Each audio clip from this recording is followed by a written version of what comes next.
Hello, everyone. It's Barbara Rosconi. Welcome to another episode of Growing Social Now. And I am so excited to have as my guest, Leslie Marshall.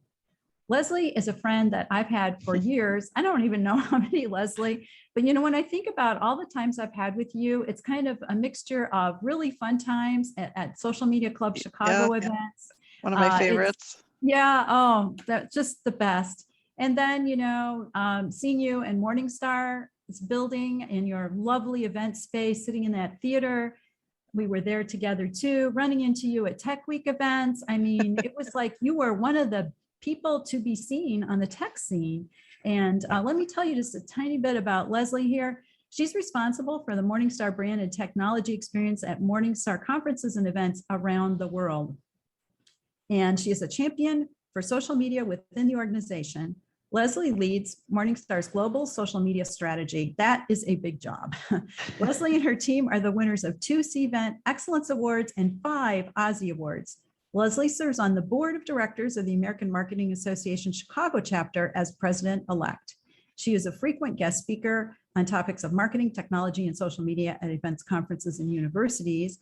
And prior to joining Morningstar, Leslie spent 14 years in the publishing industry in a variety of marketing, new business development, and editorial roles. So everyone, please welcome Leslie Marshall, the head of Experiential Marketing at Morningstar. Oh, thank you, Barb. It's so fun to talk to you. I do feel like this is so friendly and like just old friends, right? And that's the best part about why I love social is it really brings people together.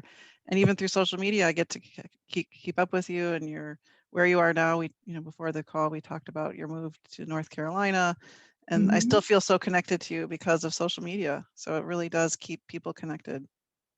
It really does. And it just keeps those friendships warm and stable, which is lovely. And so let's talk a little bit about getting together. And, it's been a year, 2 years where events have just decided to go all virtual, maybe a tiny bit hybrid. But Morningstar decided that you would take your Morningstar investment conference. It's hybrid, but you also had, I think, over 800 people in attendance in Chicago. So yeah, it was over 800, about 700 just like paid and comp attendees. The other 100 or so were from Morningstar. That was such a big milestone for us. And, we haven't had a live event in Chicago since June of 2019. So wow. For us, both psychologically as well as just being able to serve our customers, being able to have a live event was a huge win for the company. And I think a win for investors. Our mission is to empower investors, empower the advisors who serve them as well. And for us to be able to get together in person, as well as host a digital conference for those who couldn't travel, or it was more convenient for them to join us digitally, was a big win. We also had 1,400 people join us digitally. So wow. it was really fun to see the numbers come in and look at who's watching online, who has showed up in person. And the way we've developed the program, conference attendees can watch the content through October 24th. So they can watch sessions they missed, or they can watch sessions that they want to get CE credits for and keep learning throughout the month of October. I love that. And your title is Head of Experiential Marketing. And for everyone who doesn't know, and I know there are lots of definitions, what is experiential marketing at Morningstar? Well, I sit with central marketing and really focused on the brand. I'm part of the brand team. And so we really think about what is the Morningstar brand experience? How do we bring that to life through our events?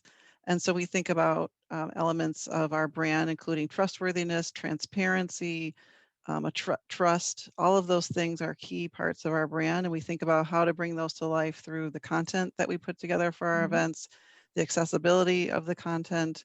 We want to surprise and delight our conference attendees. So what types of things might we send them in advance of the conference? What do we do with that? What do we give to them, offer them on site?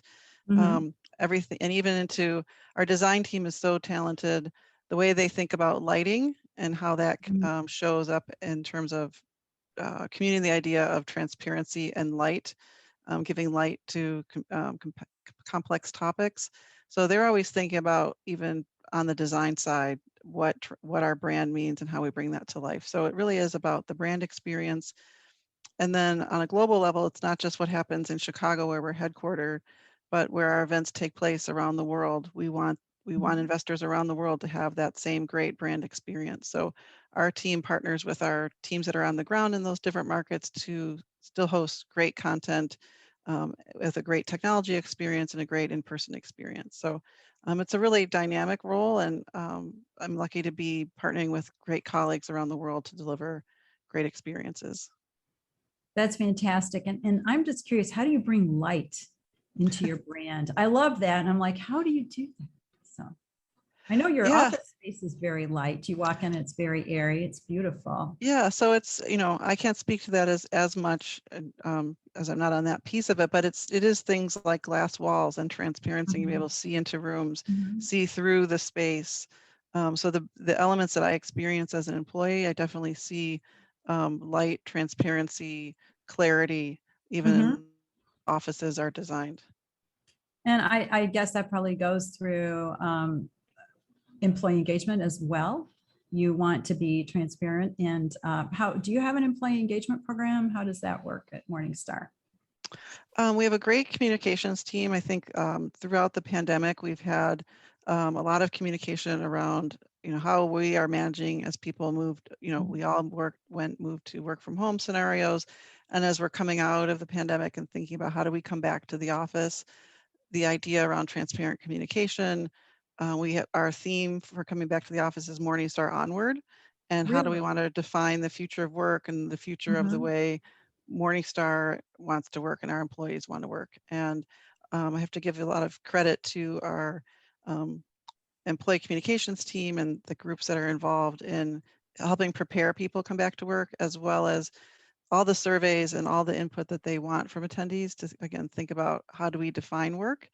And I've had some conversations with our head of design and our head of office design and workplace design to discuss, again, how do we bring experiences into the workplace so that the workplace is a destination.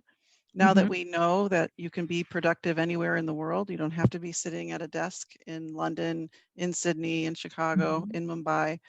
Um, but we can, there is a purpose to the office. There is a purpose coming together that and has benefits that you don't get from working from home. So thinking through how we define the future of work and thinking through the things that my team is focused on as experiences, could we bring more experiences into the office and make, again, the office a destination and elevate that experience? It's more than just sitting at your desk working. And so we're in the process of thinking through those things as we come out of the pandemic and think about what the future of work looks like. How much of your employee workforce is back at work? Are your offices open all over, or do you have phased reentry? Yeah, it's gone in phases. Right now, we're still on a voluntary through the month of October. Where please come back to the office. Please get comfortable with coming back to the Mhm. office. They haven't started requiring people to come back into the office because they've been really preparing the office sites themselves in Mhm. terms of desk reconfigurations. They've been just preparing, looking at vaccination rates, looking at the different, phases where we are, COVID rates in various areas. So right now we're in a phase where please come back to the office, get that office muscle, Mhm. working again. But also being flexible, if people have young children or they have their own health concerns that they don't want to bring things home to, parents that they may be caring for. There's a flexible approach too. And in November, they're looking at us to commit to a certain number of days at work, but that hasn't Mhm. been set in stone, and in that you have to come back to the office 5 days a week. Mhm. And each business group has also been given some autonomy around what works for your group and your Mhm. business. So one way that I'm personally approaching it with my team is it is very events focused given the nature of our work. Where do we need to work to be most effective that week? So during the Okay. week of the Morningstar Investment Conference and the weeks leading up to that, my team was in the office more often because we did need to collaborate and work Mhm. more closely together. We certainly there was a group of us on site working at the conference. There was another group of people working off site on supporting the digital event. Next week, we have our company meeting and an executive strategy meeting. And those of us who need to be in those workplaces or those event spaces will come to work for those days. So that's the approach that I'm taking with my team is where do we need to work? where do we need to be, and what type of work do we need to be doing, and then we can decide if you're most effective at home for that work, that's great. But if we need to be in the office for important meetings and collaborating, we'll come into the office for those things. It's such a thoughtful approach. Yeah, I've been Morningstar's leadership team has been very thoughtful about it. I've been, as an employee, I've really appreciated their taking this opportunity to really, what can we learn from it, and what innovations are coming out of this time. Wow. Must feel good to work for a company like that. That's It phenomenal. does. Yeah, I just celebrated 15 years in August working for Oh, Morningstar, and the reason I've stayed there as long as I have has certainly been the management, as well as just opportunities for growth and the way that they treat employees.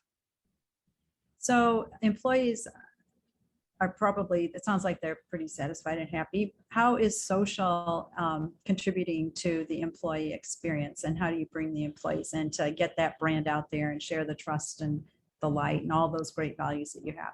Yeah, well, it's funny, Barb, when we first met, it was through Social Media Club Chicago. Social was just getting started.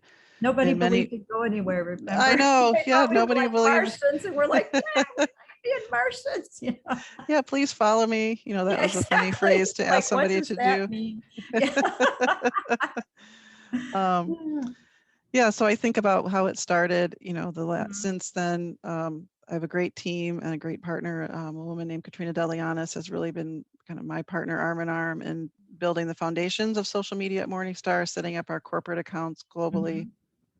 And then the last 2 or 3 years, we've worked closely with our digital teams on other opportunities. Okay, so we've got this great foundation of, kind Right. of how to put content out there through corporate accounts, but understanding that people, individuals like ourselves, investors who follow us, they're really excited to talk to our analysts, our researchers, the people that know a lot about retirement, mutual funds, exchange traded funds, what's going on with cryptocurrency. They want to speak to the experts. So um, McKenna Birkin and Katrina Delianis on our corporate team have really put together a great program that supports employee engagement, that's also compliant. So we've deployed a technology called Sprinkler.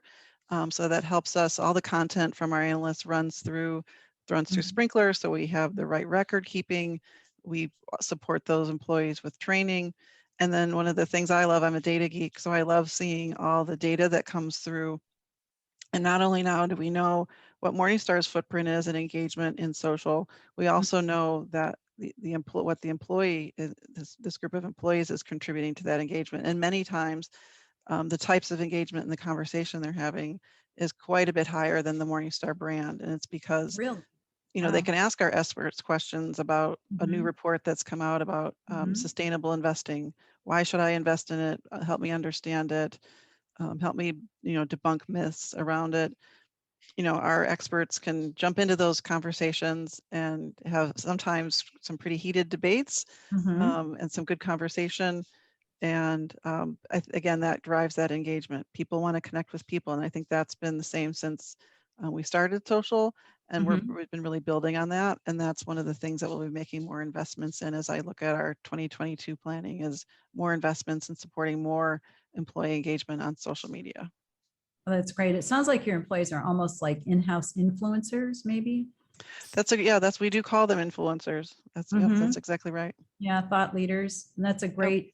great goal for any company to strive for, is to have people inside that can represent the brand online and social. Well, and So people are curious, when yeah. you and I, when we started this conversation, we talked about how much more digital engagement, e-commerce engagement increased during the pandemic. We've certainly seen that at Morningstar with visits to morningstar.com, engagement on our social.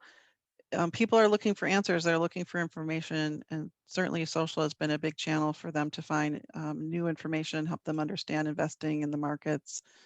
And we want to have a place there and be there for those conversations. Oh, that's wonderful. So let's talk about social, and let's kind of broaden the scope. What are social ecosystems? I know you kind of mentioned that, we were talking before, and what trends do you see coming up in social media that we need to watch out for as corporate communicators? Well, it's interesting how it's not just now a platform like TikTok or Facebook, as these platforms they want to hold more power. They want to hold more of your kind of social pocket, if you will, social wallet, Right. if you will. They want to be on your devices. They want to own the devices that you're using. So TikTok, the company ByteDance that owns TikTok, just recently acquired the VR device company Pico.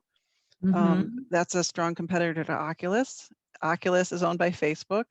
Facebook owns WhatsApp, Instagram, Facebook itself. And like I said, they're making a big play in virtual reality through their ownership of Oculus and the devices, down to the point where when we deployed Oculus headsets for the Morningstar Investment Conference VR experience, you have to have a Facebook account to get your Oculus account Really? started.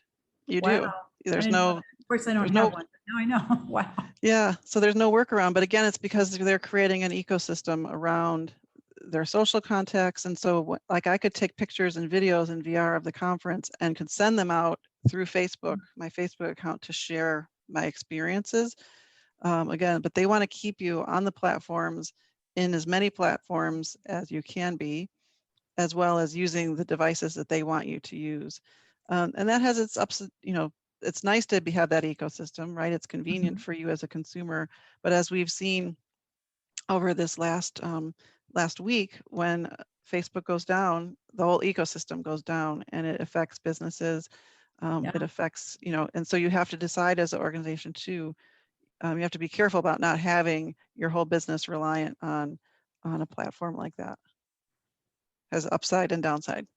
Well, that's true. And it's funny how the world comes to a stop. It's astounding when you think about it, for Facebook and Instagram and WhatsApp to be down for 6 hours. It's just like, yeah, people really took notice. So you like to be on social media for your personal updates. I know I do too. Sometimes I'm going to just say I probably enjoy that a little bit more. But tell us what you like about your personal social media accounts, and what just maybe some stories of things that you've shared that have done really well, or tips you'd have for people about their own personal social media. Sure. One of the things, whether I'm talking with my colleagues about how to build their personal brand, or talking with other folks like yourself around, people still grapple with what's my personal brand, what would I possibly share about social, and what I think works best is being your authentic self. So I love gardening. I've discovered a passion for gardening. I love accessorizing. I love to read. And I find that because when I share things that I'm personally excited about and I'm passionate about, people respond to that. Those are typically the posts that I get the most engagement on, is when I share something about myself. And again, it comes back to people want to connect with people. They want to connect with, like, oh, I also love to garden, and look at, I had a great garden this summer too. Like some of my posts on my Leslie A. Marshall Twitter account, which reflects my work at Morningstar, when I share about my garden or my dog, people are sending me information about their gardening successes and the fun that they've been having this summer, or fun things about their pets. And again, it's the way we connect with each other and build that digital connection. And I think breaks down those conversations. So next time I might think, oh, Barb loves to garden. We had a great conversation. She's also a social media expert, and I want to talk to her about, something related to social media. So it does help you bridge that gap and help you make deeper connections with people, make connections livelier, friendlier. Some of the other things I've seen too with, our LinkedIn Live, we've launched a LinkedIn Live program for the American Marketing Association Chicago. Again, when we get into some more personal, tell me about what you're passionate about, tell me what gets you up every day as a marketer. Those are the best conversations, and the conversations I love to have with other fellow marketers. So again, it's that who we are, bringing who we are to the table and through social, I think is really important. Yeah, I would agree.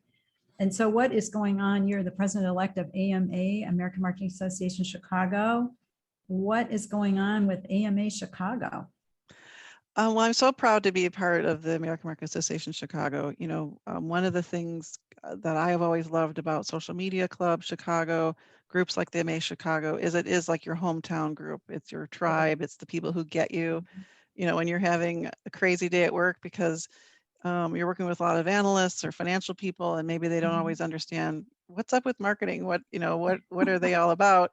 you've got a tribe of people who commiserate with, but also motivate you, motivate you to pursue new ideas. And so one of the things I love about being on the board with the AMA Chicago is a chance to lead, a chance to listen to AMA members and what they want out of the organization. We've had some great success over this pandemic and being able to offer a lot of really rich content and reach people from lots of places. We're actually seeing people from around the country join AMA, as well as even one of my colleagues out of Toronto joined AMA Chicago because she really liked the content that we were offering digitally. It really offered her a lot of new information. So I think, again, the content and the learning is key. And that's something we want to make. We want to support your career. We want to help you be the best marketer you can be. And I love being part of an organization that's committed to people's success and growth. So I'm excited about what we're doing. We're actually hosting CMO Smart this afternoon. So I'm excited to hear from some leading CMOs. Brand Smart will be next spring. So being a part again of a group that is really committed to the marketers in Chicago and around the globe is exciting to me. And again, I feel like they're my tribe. And you're a wonderful person to lead them. So yeah, Well, that's, thank you. We've got a great leadership team. Our current president, Shannon Lee, is amazing. And again, our whole board is just really committed to that, our mission. Yeah, those board relationships are so incredible too, because you're really supporting the industry and really helping drive it forward. And AMA Chicago always had great events. And I think we're starting to see that with a lot of organizations around the country. The ones that the chapters that are really strong, that have a lot of virtual events, maybe that's one of the side benefits from the pandemic, is these virtual events are really allowing people together in a bigger place than they might have normally. Yeah, you get to connect with a larger organization. Certainly, I've enjoyed some events out of AMA Houston. They've been doing a lot with their programming, and it's just fun to see people be inspired by technology. And while we haven't been able to be together as much, what are the benefits that are coming out of that? Yeah, I love what you're saying, and I love technology and marketing too. And it's kind of hard to explain to people who don't get it, but when you're with someone who does, you just feel this kindred spirit, and it's like, oh, we sing the same song. Yeah, absolutely, and that's important, right? It's why we gravitate to groups, social groups, to social media. We're looking for those kindred spirits and those connections. Yeah. So Leslie, before we wrap up, do you have any words of wisdom you'd like to pass on to people who are looking to be more successful with social? Do you have any thoughts on growing social now?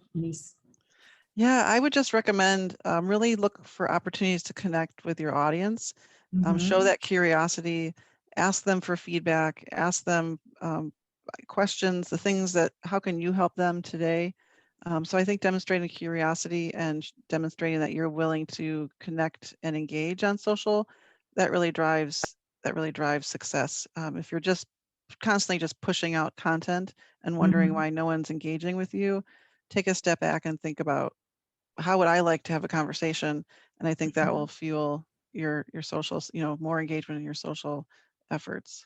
Yeah, that's really good advice. You have to think about the other people on the other side of the screen. Yeah, what's in it for them? That's a theme that we look at in at social at Morningstar, is what's in it for the folks that are following you. And it's self-selection. They've chosen to follow you, so make it worth their time. But also demonstrate that you're there and you're listening. Yeah, it's incredible. So on growing social now, the last thing I ask people is, what is your word of the day? Ooh, my word of the day. That's a good one. I think my word of the day is creativity. We're in the middle of a kitchen remodel, and so we've been looking at patterns and colors and textures, but I also think that creativity inspires my work. How can we do things in new ways? How can we do things that we haven't done before, even if it's difficult? Certainly, with coming off our first hybrid experience in the U.S., the team rallied to demonstrate a lot of creative thinking in evaluating how to produce a hybrid event. And so not being afraid to look at things in new ways and seeing where that takes you will, I think, is the best way to find a lot of satisfaction in what you're both personally and professionally. What an inspiring answer. Wow. Wow. And you are so creative.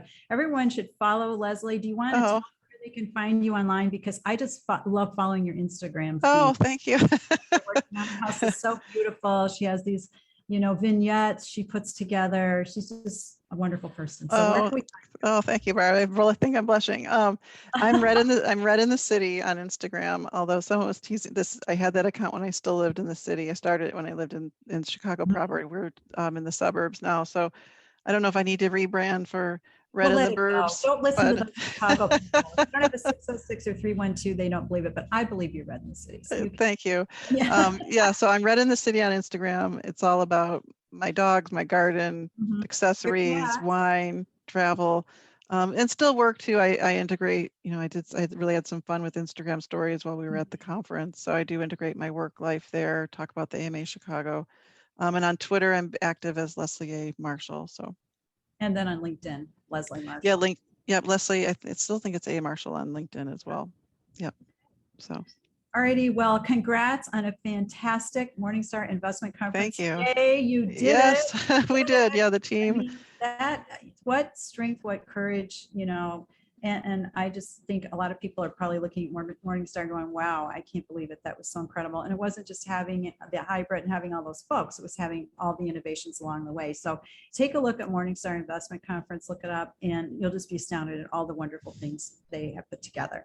And I am just thrilled and delighted because I haven't talked to Leslie in, I don't know, it's maybe 2 years, but it feels like it was yesterday. And thank you so much for your time. It's always a pleasure. And I want to talk to you again soon. Yes, I look forward to our next conversation, Barb, and maybe over a glass of wine. Oh, that sounds good. All right. Well, thank you for joining Growing Social Now. And remember to follow us wherever you like to listen to your podcast. Talk to you again next time. Thank you, Barb. You're welcome.